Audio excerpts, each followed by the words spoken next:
Here are two Trane air conditioners at a Sherwin-Williams paint store.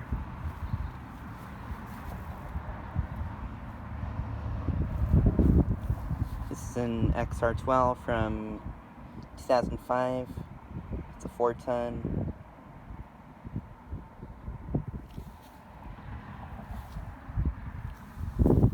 This one's also an XR12, also from 2005, and also a 4-ton. I think it has a Climatef reciprocating compressor.